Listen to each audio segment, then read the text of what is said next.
Hey folks, welcome to this look at some of the new functionality in Worldographer 2025. I'm the developer of the program, Joe Wetzel, and what you see here is an auto-generated city-town map that Worldographer created, and it's not much different than what you'd expect from Worldographer. It's non-2025.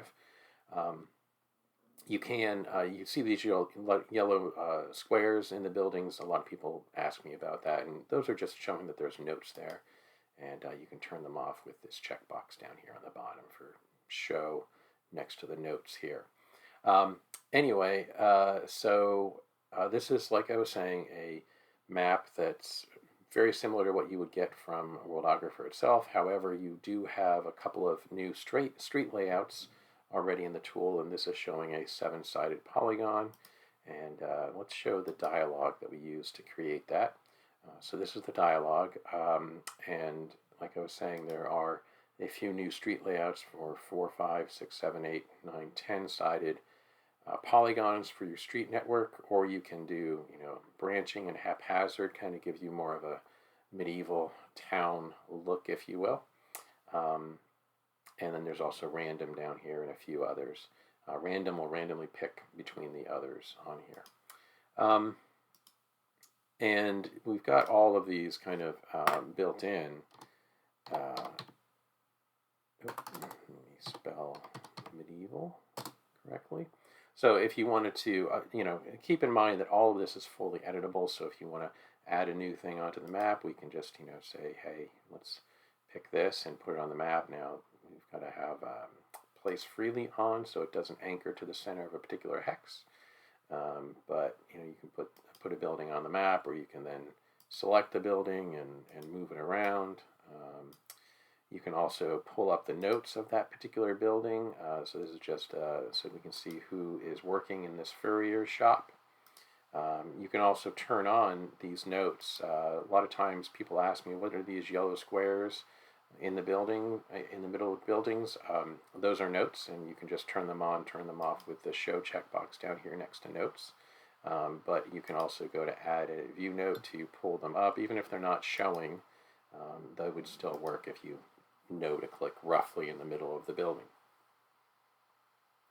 Again, that's all functionality that already exists in Worldographer. People that are familiar with it would know. I mean, there are some other little tweaks, like if I do pull up a note again, the layout is a little bit more compressed here, so it's a little bit easier so you see more of them, or the dialogue is smaller, or whatever the case might be. As well as the overall UI overhaul, the darker theme, and you can resize the buttons if these are too small for you to see. You can scale them up, for example, just to make them a little bit easier to read, or to recognize, I should say. But let me get on to the big thing. The big change relates to configuring the settlement data. Now, this is a pro feature. There's a lot of functionality built into Worldographer that is free, but there are a few things that are turned on with a license key, and we're going to be, I'll provide the link, of course, to support us. We're doing a BackerKit crowdfunding for this because BackerKit has some functionality that Kickstarter and some of the others don't have that we like. But the big thing is, right now, I mean, you could, if you had the Pro license, edit all these things manually, and you can even load in a configuration. And we did include configuration files for some of our icon sets, the futuristic settlement ones, and post-apocalypse and so forth. But now we're making that easier to work with, and we're in addition to including some more icons, like right now, or in Worldographer itself, you've got maybe 8 or 10 gritty futuristic building icons. In Worldographer 2025, we're basically doubling that, just to give you a representative sample so that you could generate a city from the get-go. And then, of course, if you do have the icon pack, you'll have many more options, and the generator will use those additional icons. If there's 5 different cafes, it'll pick, a random one for each cafe that it's going to add into the city. But if you're using the built-in set, there's only one cafe, for example. So we can switch it to Future Gritty and reopen it. And so go to generate, or go to the configure and go to settlement data again, just to confirm that all these options here are Future Gritty now. And then you can also go into other info and you can see what the remaining buildings are. This is a key part of it. Now, it's generating a lot of data about each of those houses, like I was saying, so it's going to use this information to generate, traits of each person, and names of the different establishments. But remaining buildings is just, what else is it going to add? Because it's the way the algorithm works is it's going to add, one factory for every 1,000 people in town, for example. And then those things have a population, a number of people that, particularly for the residences, a number of, so if we had apartments here, so we've got an apartment. So there's a number of people that it's generating for that building. And then there's a number of people that are kind of left over, and it's going to add houses to make up for that, to get to the population or to try to get to the population that you've picked. Anyway, so we're going to leave that as is, as default.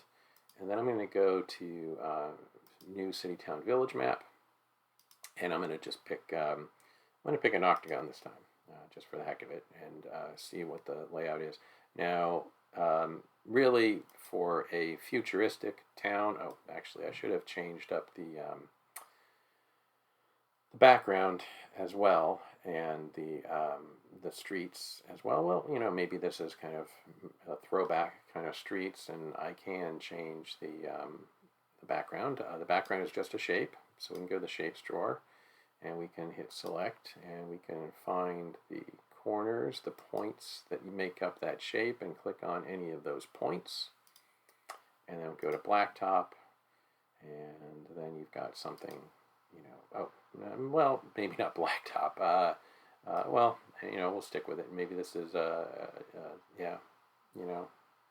cities. So actually, I like that. That's not too bad.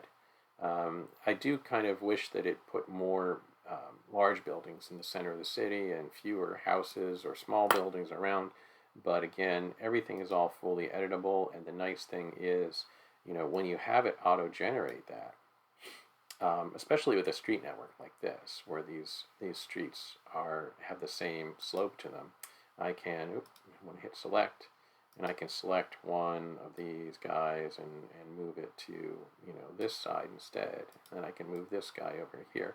So the idea is that I guess my key point is that the generator gets you something close to what you can use, but you're going to have to tweak things. You're going to want to move things around to get to get a look that you want. But it's not that hard once you've got that. I'm going to move one more building down here. Move them over here. So I'm just saying, I would want to put my larger buildings in the middle.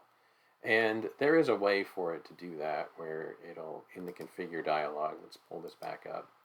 In this configure dialog, I could say that I want, all of my apartment buildings to be near the city center.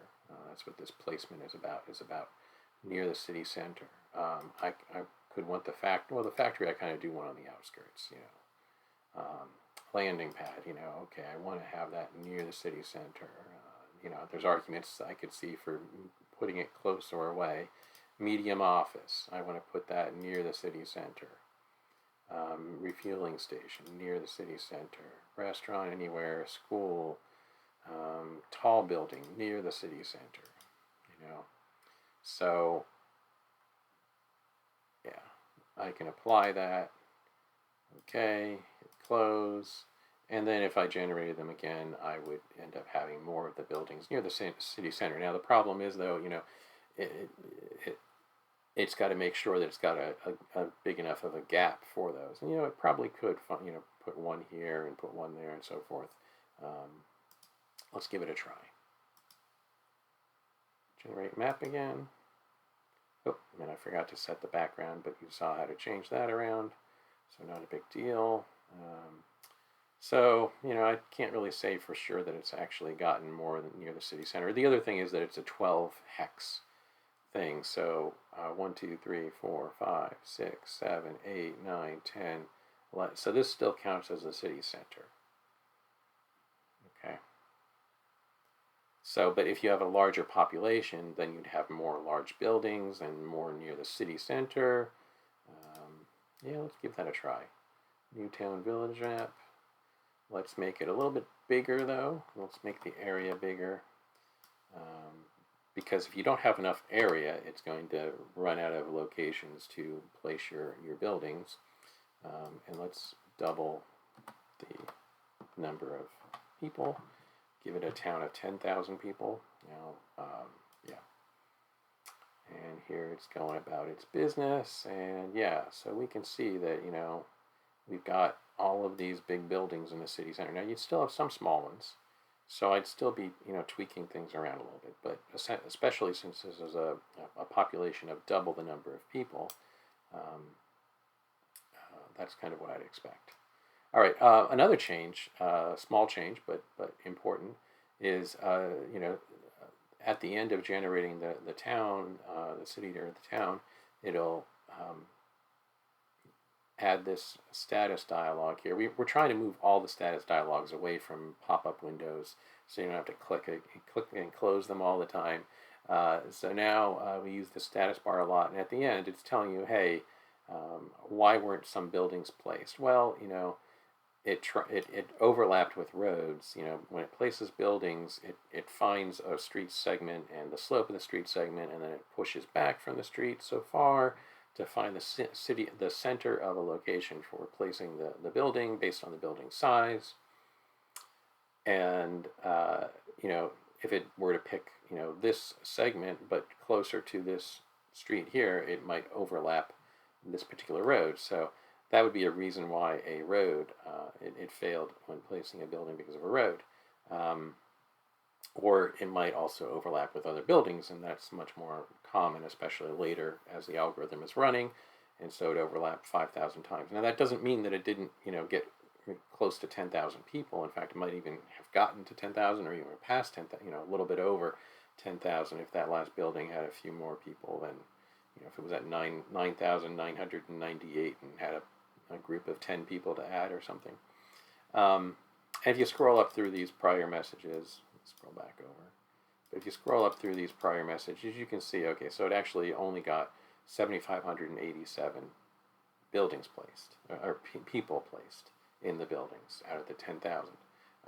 But, it tried a bunch of times. Let me scroll back down to the bottom, and it's just, it tries to place a particular building, 10 or 20 times, and then it moves on, and once it does that a bunch of times, it's just kind of going to give up. And to avoid that, if you wanted to try to get closer to the 10th, you can run this algorithm again. You can run it again. You can go to generate, because just like in Worldographer currently, you can do all these step by step, where you can just start with a blank map and you can generate a coast if you want it, and a river if you want it, and main roads, and then a wall if you want that, and then the streets and the buildings. So the way to allow for more buildings, well, one is you can just try again, and it will just find some gaps that it didn't find the first time, especially small buildings like one here and one there and so forth. In fact, we'll go ahead and do that, and we'll say, hey, try to add 5,000 more people. We could turn on dense buildings, but that works better if we're doing it from the start, and hit OK.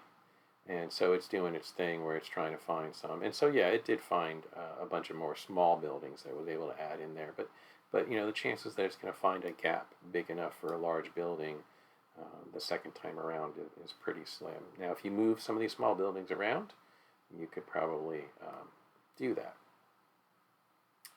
All right, so this is running longer than I planned already, but I am going to show one more thing. I just wanted to show like another icon set as well. So, we've got built into the tool medieval, modern, post-apocalypse, futuristic clean, futuristic gritty, futuristic retro, and Western. I'm going to show the Western ones. And again, the focus of the tool is medieval, so there's, a slew of icons for a medieval town built in, which you saw in the first map. But then now we've got basically double what we had before. Instead of 10, we've got 20 or 30, perhaps, of each of these others. And then Western. So I'm going to switch to Western. I'm just going to confirm that the settlement data got updated, and so sure enough, we do see Western for everything there. Capitalization usually doesn't matter, so that's not a big deal. I'm just going to close that window. And then we're going to go to New City Town Village Map. I'm going to do kind of like a deserty type background to things. So I'm going to do desert floor. We'll see how that looks. And I'm going to do the streets with a desert dark floor. Let's see how that looks. I haven't tried this beforehand. And then we're going to do the street network as branching, just for the heck of it, to show something different.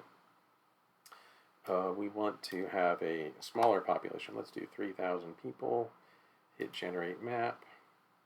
And what do we got? We've got this. All right. So we're getting there. Getting there. So this is a little bit more sparsely populated. You've got some of these streets that have no buildings on them, at least initially. And the view might refresh. Oh, okay, so the view did refresh. So yeah, so we've got this here, and we've got, a number of ranches around town. So that gives you an idea of what this comes out with. I'd actually probably, now that I see this, I would say let's try again with like a population of just 500 people. Whoops, 500 people in a smaller map of like 40 by 32, and with like maybe 25 streets, and let's see what we get this way.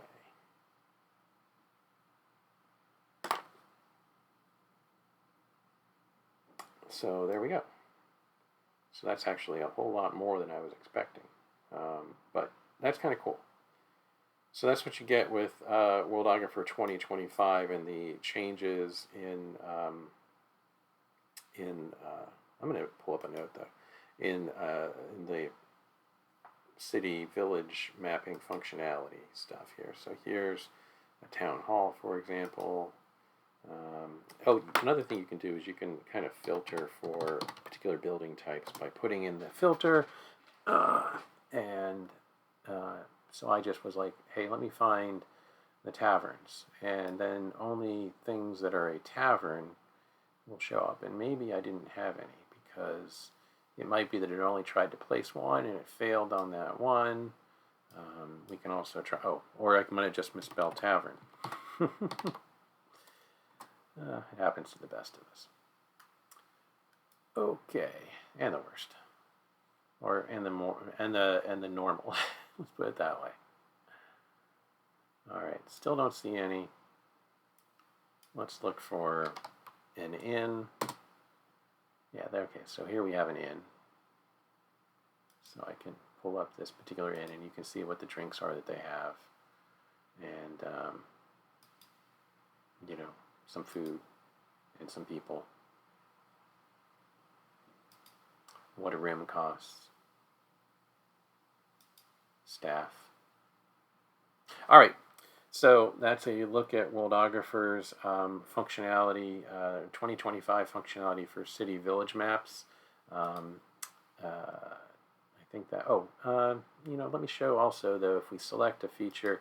So these have built-in labels, and if you want to change the labels, you can select it and come over to here, and instead of saying in, you can say, the do drop in, first thing that comes to mind, that's and then hit enter, and then it updates that on the map for you there. So yeah, that's the changes in Worldographer 2025 related to city village maps. Like I said, I'll have a link to the BackerKit crowdfunding campaign in the comments here at the moment. As of today on the 8th, it'll probably just be taking you to the follow me page, or follow the project page, and then tomorrow when it goes live, It'll allow you to pledge there. So I'd appreciate your support. Thanks a bunch.